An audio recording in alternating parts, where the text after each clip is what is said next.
Hey everybody, this is Darren Van Dam and you are watching Flick Connection, the show that helps you get more out of movies, and today I want to tell you about 10 really great movies currently available on Prime Video that you probably have not heard of.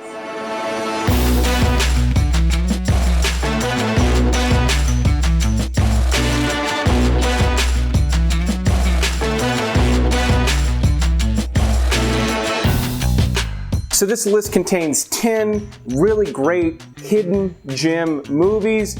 The first 5 on this list, or the bottom half of the list, are some really obscure movies that a lot of you have never heard of. And then the top half of this list features some lesser known movies from some really amazing directors like Brian De Palma, Ridley Scott, and Francis Ford Coppola. This video is sponsored by Nirvana CBD, and midway through the video I'll tell you more about their great stuff. But let's go ahead and start with my number 10 pick, which is a really unique movie called Dave Made a Maze. Now this stars stand-up comedian Nick Thune, and it's a very low-budget project with a really cool look to it because it's about a guy who was home alone and built this fort out of cardboard boxes. Yet when his friends enter the fort to try to find him, it becomes this really elaborate maze. It's way bigger on the inside than it looks on the outside. So it's this fun fantasy movie, and it's just super creative. Not only is the concept creative, but each scene and sequence is creative. And while it may seem just like silly, whimsical fun, and it is, there are some stakes here. People can die inside the maze, and they're in peril as they have to find their way out. So while it kind of looks like a kid's movie, it's not. If you've never seen it, it's a lot of fun. Don't get me wrong, it is my number 10 pick. Movie-wise and story-wise, I don't know that it's as cohesive as some of the other stuff I have here, but still a really strong recommendation from me.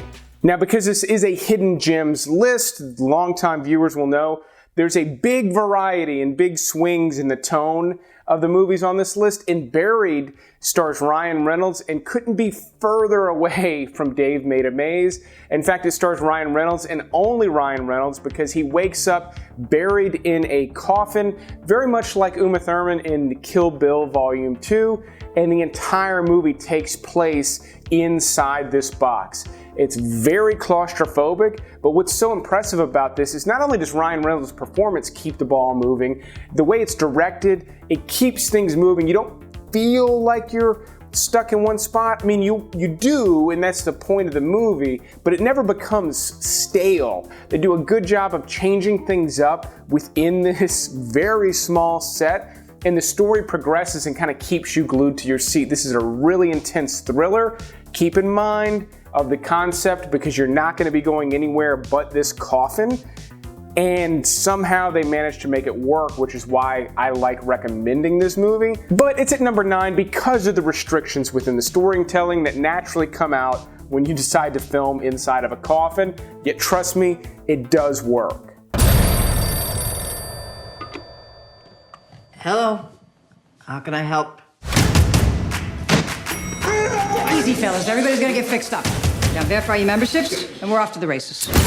Now, Hotel Artemis is one that just got recently added to Prime, and it's a fairly recent release. I wanted to love this movie. Turns out I just kind of like it, but I do recommend it. Now, this stars Jodie Foster, and this is a sort of science fiction in the future type thing, and it feels like it could exist within the world of John Wick a little bit, because this Hotel Artemis is essentially a hospital for hitmen and criminals. The hospital is run and managed by Jodie Foster's character, and this has got a huge cast. In addition to her, you've got Jeff Goldblum, Dave Bautista, Charlie Day, and others, including Sterling K. Brown, who I think is one of the most underrated actors working today, and he really leads off this ensemble cast. But there's a ton of good action in this movie. The concept works really well. The only problem I had with it is the underlying story gets a little bit lost in all of the stuff that's going on. So by the end of it, I didn't feel like I had a good, strong movie with a strong story that I was going to want to rewatch multiple times. But I did enjoy the time I spent with this movie. I just felt like it was very close to achieving more. That's why it's back here. But if you like the look of it and the concept, the movie's not necessarily going to disappoint. It's just not going to be your new favorite movie either. The Taking of Deborah, Logan is a surprisingly effective low-budget horror movie. It goes in the same direction so many horror movies go. It's found footage. It feels very, very familiar. It feels like something you've watched before. However, they do enough things with this movie that are different that make it well worth recommending. And as you can see, I'm putting it above some really good movies here. This is about a documentary crew filming a woman who's suffering from Alzheimer's and it's getting worse, and they're trying to document it. However, in addition to the Alzheimer's, there's some other strange things happening. Now, in no way does this movie cheapen the tragedy of Alzheimer's. In fact, you kind of get two things with this movie. You get the spooky, creepy sort of possession type movie, especially as you get towards the end of the story. Yet throughout, you also get this really sort of heart-wrenching story about someone's mother coming down with Alzheimer's, and the movie really kind of effectively portrays that at times, but then it reaches out into these horror directions as well. And I thought the whole thing worked together. It was really effective. You would think this would be a little bit messy or a little bit hard to communicate, and they did a killer job with it. I was really surprised how creepy this movie got. This one's been around for a little while. If you've been passing on it and you like those type of movies, trust me, it's solid. If I was to tell you that I spent last night with Ernest Hemingway and Scott Fitzgerald, what would you say? Is that what you were dreaming about, your literary idols? Yeah, but if I wasn't dreaming. Now we round out my bottom five with what I guess I would call a feel-good movie. This is actually directed by Woody Allen. It stars Owen Wilson and Rachel McAdams. It's called Midnight in Paris. And the movie seemingly is going to be sort of like a romantic comedy drama type thing. Owen Wilson plays this character that's not sure he wants to be in the relationship he's in, or he feels like he's being forced into things. Kind of basic by the book stuff. But he begins to go on these midnight walks in Paris, and he begins to discover and interact with famous characters throughout history. People like Ernest Hemingway, Picasso, Adrian Brody plays Salvador Dali at one point, and he meets other characters, and it becomes this really sort of amazing, almost like a time travel type thing without the science fiction element. It's a lot of fun. I really enjoyed this movie. I think it's one of the better Owen Wilson-led movies to have come out in a long time. Even if you don't really like Woody Allen movies, or you're not sure you like Woody Allen movies, this is one of the more accessible ones, and it's just surprisingly good and surprisingly likable to so many people. If you're in the need for a feel-good movie, this could be a really great way to go.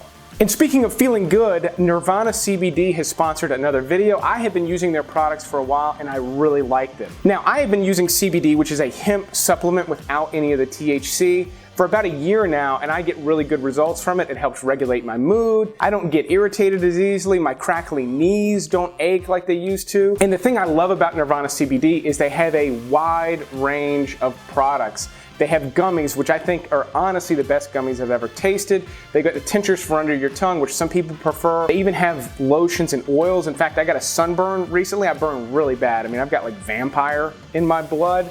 Maybe I wouldn't have peeled or anything, but it healed up the sunburn really quick. So I've been enjoying that. Plus, it just makes you feel good without making you feel drugged or dosed. You don't notice it, but you do notice that you're generally in a better mood. So if you haven't tried CBD, I recommend trying out Nirvana's products. And if you have tried CBD, these are among the best products I've ever tried CBD-wise. They taste good, they are effective, they're fairly strong in their dosage, and I like that. It works well for me. So if you're interested, follow the link in the description, see if they've got something that fits your lifestyle. But let's go ahead and move on with the rest of the list. Bless me, Father, for I've sinned. I've been involved in some work that I think will be used to hurt these two young people. I mentioned at the top of the video there are some big hitter directors on this list, and Francis Ford Coppola directed a movie called The Conversation between The Godfather Part 1 and Part 2. This actually stars Gene Hackman, and he plays a surveillance expert in this one. The thing that works so well about this movie is not just that Gene Hackman's great in it, not just that it has a really good story, it's that it very effectively shows you how surveillance works, and it does this a lot without dialogue. You just see Gene Hackman's character and maybe some of his partners surveying people, and Francis Ford Coppola is so effective with his camera work and the way he plots everything out and plans it to be edited together that you really understand what's happening, who's where, who's doing what, that's very tricky with filmmaking, and he nails it here. This is a really cool flick. It's different than a lot of his other work, and in a lot of ways not quite as good, but it's still very, very strong work. And it is very much a hidden gem. It's not talked about widely. It is certainly one of his lesser known movies. In fact, if you saw the new Guy Ritchie movie, The Gentleman, Hugh Grant's character makes a quick reference to it. It's one of those real kind of nerdy, deep cut type movies. If you like the way I'm talking about it though, and you love Francis Ford Coppola's big movies, you should definitely check this out. Find them, kill them, and back their heads on pikes. I'm meeting up with an old mate. We're going straight to Zeus. What do you say? Let's roll. Now, for a totally different type of movie that's definitely not as good as anything Francis Ford Coppola has done, Turbo Kid, I think it's just a better recommendation for my audience because it is a fun movie. This is a low-budget sci-fi flick that is a ton of fun. It's got a weird vibe to it. It feels kind of like an after-school special, but with blood and guts. So it's post-apocalyptic, it's got this retro 80s soundtrack and look and feel, and it does have a good story. It's not just like this retro mess, it works. It's got really good villains in it, the hero is somebody that you root for. It's nostalgic and so enjoyable as a result, and that's why I put it above something like The Conversation, which is just an amazing film. This one's just entertaining from beginning to end. Now, changing up the vibe again, Undertow is a deep cut hidden gem. This is a really great thriller. I've recommended movies like Mud with Matthew McConaughey on the channel a bunch of times. This falls into that category. It takes place in the South, and it's this amazing thriller that involves like some family gold. Jamie Bell is the lead in this movie. He's pretty young at the time that this was made. Josh Lucas plays a really good villain in this movie, and it's actually directed by David Gordon Green, who went on to do movies like Pineapple Express and has come back to more intense movies like the Halloween remake. I think he's a really fantastic director, and this is a really good little thriller that he put out early on in his career. I saw it right when it came out. I loved it, watched it a few times. It's got a good art house vibe, yet it's just this really good accessible thriller at the same time. Just a good, solid Darren Van Dam hidden gem recommendation. Brian De Palma is a very famous director. You probably know the name. He did Scarface and Carrie and a whole host of other movies, but one of his lesser known movies is called Blowout. Now this stars John Travolta as a sound technician. He works for movies where he collects sound effects, and while he's out trying to pick up some new sound effects, he witnesses a car accident that was the result of a blowout, jumps into the water, saves a girl from the car, only to find out that the car accident killed a presidential candidate. And his sound recording, he thinks, has also picked up a gunshot. So that is the setup, and he begins to piece together things and investigate and try to find out what actually happened. And he does this all on his own, and De Palma does such a good job, very similar to The Conversation. In fact, this movie has a lot in common with The Conversation, but I think it's more accessible and more entertaining. All right, before moving on to my number one pick, I've got two honorable mentions just to help you get a couple of extra recommendations. One of them being a really funny comedy called A Good Old-Fashioned Orgy. This has a decent cast led by Jason Sudeikis. It's about a group of friends who decide that they're gonna have an orgy, and they're not orgy people, well, meaning they're just regular ass people. The thing that makes me want to recommend this movie is not only is it full of funny sex humor and all of that, it's about these friends that are kind of figuring out who they are and what their relationships are with each other leading up to the night of this orgy. I thought it worked together really well. If you like Judd Apatow stuff like the 40-Year-Old Virgin, things like that, this one's got a smaller budget and you can see it, but it's a comedy. That doesn't really matter at all. And it is funny and it's got some heart to it, making it a good recommendation, but it just didn't quite fit onto the top 10 of this list.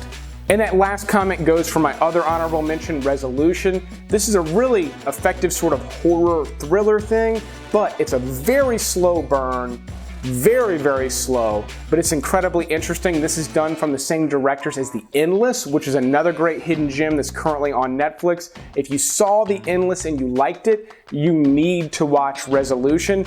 I might even recommend Endless before Resolution, even though they really belong in the other order.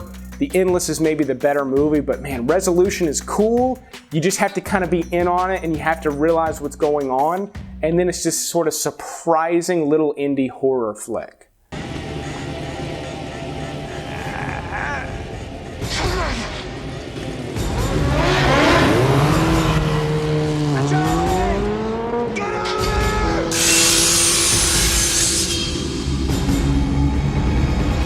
Okay, and my number one pick is directed by one of my favorite directors, Ridley Scott. It's called Black Rain. And in this movie, Michael Douglas and Andy Garcia play New York City cops who capture a member of the Yakuza, and he's being extradited back to Japan and they have to escort him. That's the setup. But then you get this sort of good like fish out of water thing with these detectives in Japan. And then it's also this really amazing neo-noir thing. It's got touches of Blade Runner. It's this really great crime movie with this cool vibe. It was made in 1989. It's got this really cool 80s feel to it as we're transitioning into the 90s. Not a cheesy 80s feel, a good kind of cool, slick edge to it. And then it being Ridley Scott, it's expertly directed. It's got some great action sequences in it, including a couple of sequences on motorcycles that are pretty fantastic. And it's just a good, solid crime flick that for whatever reason just isn't that popular and isn't that well known. If you've never seen it, obviously it's the highest recommendation on this list. If you know of some other hidden gem movies that people should check out, let us all know in the comments below. Be sure to check out the Nirvana CBD link in the description or in the top comment, which also contains the full list of movies. Again, that's the top comment on this video. You get the full list of 12 movies I just talked about. And let's also thank the Patreon supporters. They've done a great job of supporting the channel. There's a link in the description where you can go check that out and see if it's for you. There's also a join button. You can now become a channel member and get access to exclusive videos like my recent review of The Old Guard. If you want to see stuff like that, click the join button, see if that's maybe a better fit for you than Patreon. But however you decide to support the channel, it is much appreciated. But I will keep making videos like this as long as you keep watching them. Thanks for watching this hidden gem list, and you will see me on the next one.